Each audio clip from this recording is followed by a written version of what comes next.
because when you realize that more than 50% of our productivity growth stems from efficient and innovative use of ICT, then you realize that dealing with ICT is dealing with a crisis. This is, fortunately, President Barroso had himself very soon realized what is the importance of the digital agenda, and already in his political guidelines of last year, he pointed out this as a key field, and in the context of the Europe 2020 strategy for smart, sustainable and inclusive growth, he put the digital agenda as the first of the 7 flagship initiatives of the Commission. So now what is the objective of the digital agenda? Now is where I would put my first slide, but it's still working.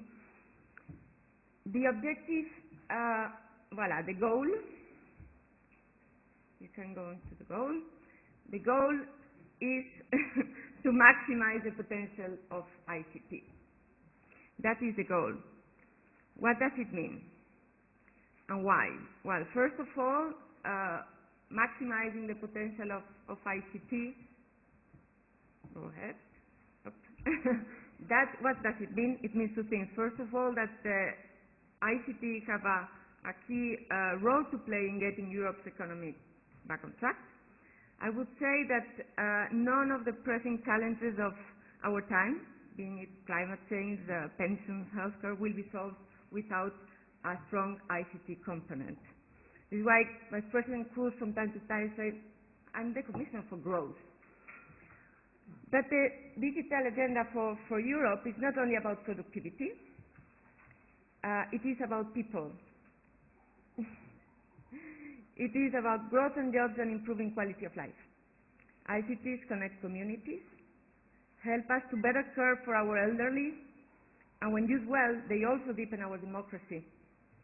So I think that in these times of crisis, where we are all for the last 2 years, and as Commissioner for Competition, we've participated to that, we are fixing problems. We are trying to fix what we did wrong. I think the digital agenda for Europe is finally a positive message. It's a message of growth, of productivity. And honestly, I don't know any other investment option that can give a comparative advantage to all sectors. So, how are we going to maximize the potential of ICT? Well, here you have our virtuous cycle. I'm happy to see that it coincides a lot with the one that Julio was showing. In the end, it's more or less the same idea. And this drawing, you believe it or not, but it's the Commissioner's idea. We were at the very beginning, when we were drafting the digital agenda communication that we adopted in May, we were having this discussion about what is first, the chicken or the egg. And there were those saying, well, we have to really put our emphasis on investment in networks. We need networks, otherwise you don't have content, you don't have service. And there were others in the office saying, well, now what we have to promote is content and services. We need to promote e-government, e-health, legal offers of music, because this is what is going to create demand for investment in networks. And we ended up creating a circle and concluding that, in fact, this is like the chicken and the egg. It's a circle. And the objective of the Digital Agenda Action Plan is precisely to make this circle work, so that there is attractive content and services, that they increase service demand, and therefore there is a case for investment in networks. So we say, well, wonderful, that is a plan. Why is this circle not working, or could it work better? And what we did was to identify what were, I was going to say the problems, but I don't like, I like to be positive, the challenges. What are the challenges of the digital agenda? And we found 7 challenges. There you have them. Lack of investment in networks is certainly one. Fragmented digital market is a very important one. Lack of interoperability, lack of skills, rising cybercrime and low trust, insufficient R&D, and fragmented answers to societal challenges. These are our 7 challenges. And, well, this is everything. This is the whole society is implying this circle. And you will tell us, well, you Commission need to have priorities. We do have priorities, but we have priorities within each of these challenges. But we need to tackle them all, because you can have a wonderful digital market that if you don't have networks, it will not work. So they all need to be tackled. So now, I'm going to very quickly, because I have to catch my train, go through the challenges, but in a visual manner. I will just show 1 or 2 slides per challenge so that you can see figures. Obviously, it will not be a complete picture, but at least visually you will be able to see what we face when we arrive in our first. The first challenge is as I mentioned, the fragmented digital markets. We no longer have to queue at the borders, at the customs, but we still have 27 different digital economies. You can perfectly buy a CD in Portugal, just across the border, but still there are a lot of problems to buy cross-border online. So here, to visualize, this is just an example. This table compares in millions the number of legal downloads in an integrated market like the US, for example, and in fragmented markets like the European Union and Asia, if we take it as a market. What we have is that the US level is 4 times of downloads is 4 times bigger, at least legal downloads. And it is not surprising that only 4 of the top 54 websites visited across Europe are of European origin. Obviously, behind this there is a copyright system that is not adapted to the digital environment. I'm here only enumerating the challenges, then we'll come to the solutions. Another visual way to see the problem of digital markets, digital fragmented markets. You see that in 2009, only 37% of the individuals aged between 16 and 74 order goods or services for private use. Only 8% of online shoppers buy from another country. And 60% of cross-border internet shopping orders fail due to technical or legal reasons. And all this is a pity because, here comes the positive message, if we manage to fix this problem, achieving a true digital single market could alone boost the Europe's GDP by 4% over the next years, according to some experts. So this for the digital single market. Now, let's go to the second challenge. Low trust in networks. This table shows what are the reasons for not buying online.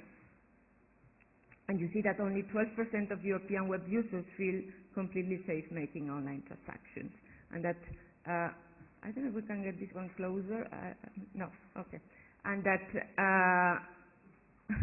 well, you would see that one of the main reasons are privacy and lack of trust in networks. So this is certainly a challenge. We could have a wonderful digital single market that if people don't trust the networks, they will not get the advantage, they will not use it. Third challenge. The third challenge, lack of interoperability and ill-adapted standard setting processes. I think that Julio agrees with that. Many of you as well. We know this is a problem that my commissioner has really very close to her heart because she was dealing with it already as Commissioner for Competition. Lack of interoperability comes in every field we are dealing with. When we talk about e-health, when we talk about e-government, everything. This comes again, e-signatory identity. And as regards standard setting, well, it is clear that we must catch up with fast-moving technology markets. This table, it was difficult for me to find a visual picture of the problem of standardization. So I just put that, which shows that the Euro standard organization cover only a few service-oriented architecture standards, and that the Internet and web standards are being decided somewhere else. So this is certainly another challenge. Lack of investment in networks. I think that the two persons that have preceded me have certainly talked a lot about that. This is really a problem. If I start with the positive side, let's say that as regards broadband coverage, we are doing very well. In 2009, Europe had 94%, and as regards rural areas, 80%. But when we talk about fiber to the home, which is just one indicator, we see that we are really lagging behind Japan and Korea. There you have not only the penetration and the comparison, but also the increase. How really you see the different angle of the black line. So this is certainly a big challenge.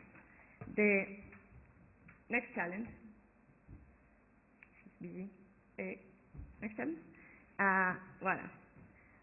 Lack of digital literacy and skills. We can have really wonderful content, perfect digital market. We can have really the best networks, that still 1/3 of Europeans have never used Internet. So there is certainly a lot of work to do in this field. You see how it is directly related with age and directly related with level of education. So there is certainly a lot to do in this field if we want to have really take-up. Another one. This one is difficult also to explain, because what we want to show is that there are really a lot of missed opportunities in addressing societal challenges. This figure is only reflecting the increase of the percentage of GDP that long-term care and health care is the forecast, and it's huge. And this is just a challenge. We have a climate change challenge.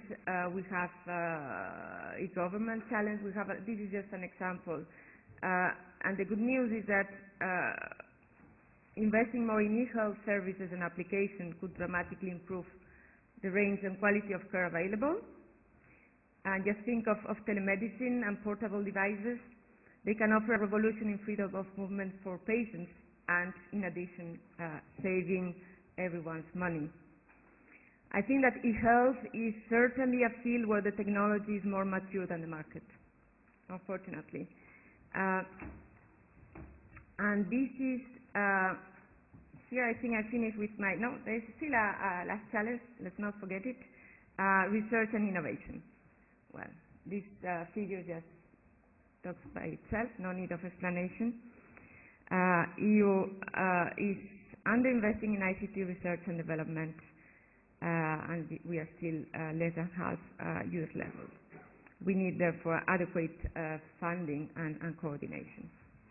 And now I do finish with the challenges. I'm going now to quickly explain you how are we going to deal with these challenges.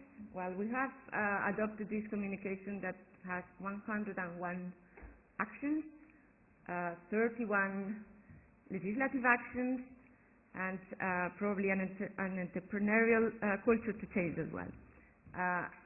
Now, we have 7 pillars that are trying to address each of the challenges. I'm not going through all of them because we don't have the time and you can read the documents. I may stop in some of them. I will quickly pass through them. The first one, digital single market. Here you see what we are very ambitious, but that is Vice President Cruz. This is the way she is. She wants to promote access to legal content, and she would like that by 2015, 50% of people do online shopping and 20% cross-border. I told you before the numbers. We are 37 and 8. So how? Well, there are certainly a lot of actions to take in this field. I mentioned copyright. Simplifying copyright clearance, management, and cross-border licensing is certainly an important action. The Commission is coming at the beginning of next year with proposals to promote legal offers. As Vice President Cruz says often, when you have in countries like this one so much illegal downloading, when it reaches figures like 90%, then it means that politicians have a problem. It means that you can tackle it, you can do IPR enforcement, and we should do it certainly, but we have to also find solutions to promote legal offers. So acting on copyright will certainly help. Making electronic payments and invoicing easier. Simplifying online dispute resolution. And of course, improving and achieving, in fact, e-authentication. This, the Commission is coming with proposals in these 4 fields of actions that will deal with the digital single market. Another pillar, interoperability and standards. These are the objectives. Make better use of standards, increase interoperability. And I'm going to trust and security. We came already 2 weeks ago with certain proposals on combating cyber attacks and on proposal modernize ENISA. Data protection, this is being discussed right now in the Commission, how to improve the data protection system. And now this one, I will stop a little bit here. These are our targets. By 2013, 100% internet coverage. Okay, I'm going to finish here now, very shortly. And, well, you know them by heart. Julio saw them as well. And the question is, how can we really ensure investment in a time of deep economic crisis? That is the question. But I will answer with another question. And I'm happy that Julio was probably saying the same thing. And that's always reassuring. How can we afford not to invest? That is, for me, the problem. Now we don't have the choice. How to do it? Where is the money going to come from? That is not an easy question. I think a magic formula could have 3 ingredients. First, a mix of technology. Second, many sources of funding. And third, limiting costs. And this one is probably the easiest one, limiting costs. Some of these things can be obvious for you, but for instance, coordinating network rollout with other public digging work, such as water pipes and electrical cables, is something that really is simple and could really save a lot of money. So now, the key issues that will be discussed and are being already discussed in the near future, well, there was discussion already about net neutrality. This is obviously going to be one of them. The person just in the first row was saying, well, what is impeding you, Telefonica, to ask Google to pay money? Well, legally nothing, but as he explained, maybe for market reasons this is a difficult thing. This debate is really now being had. I hear the proposal of collective solutions. Very good, collective solutions are good, but obviously we have to respect competition rules, which is always a challenge when a lot of operators sit around the table and present something collectively. So this is you need to find the right balance. Universal service, another key topic. Should universal service play a role in this, in managing coverage? We have listened to the huge figures that Julio was mentioning, billions. And then it is crucial to determine whether an extended universal service obligation would need to be funded if existed by the telecom sector. I think that Vice President Cruz has passed the message already. Last week she was giving a speech saying, well, listen, before deciding anything like that, the possible impact on all economic actors has to be kept in mind. Now, I will just show you because I really need to take my train. I just show quickly that we are dealing with, these are the objectives for skills. You can you can show them as I conclude. What would I conclude? You are going to see, I've seen the program for this seminar. I must say I'm very jealous that I cannot stay here because it really looks great. And I think it's the right approach because you are going to hear about everything. I'm sure you will talk about consumers, you will talk about workers, you will talk about patients, you will talk about doctors, you will talk about the ICT industry, the manufacturing industry, SMEs. You will talk also about artists, authors, and musicians. You will talk about the environment. You will talk about researchers. And you're going to talk about children, certainly, I'm sure, but also about older and disabled people. You will talk about people in the cities, and about people in rural and remote areas. And this is why the digital agenda is so important, because it touches everything and every one of us. And we have so much at stake that we can not afford getting it wrong. Our jobs, our health, our standards of living, and our ability to leave this world a better place than when we arrived, this all pivots around maximizing the potential of ICT. Thank you very much.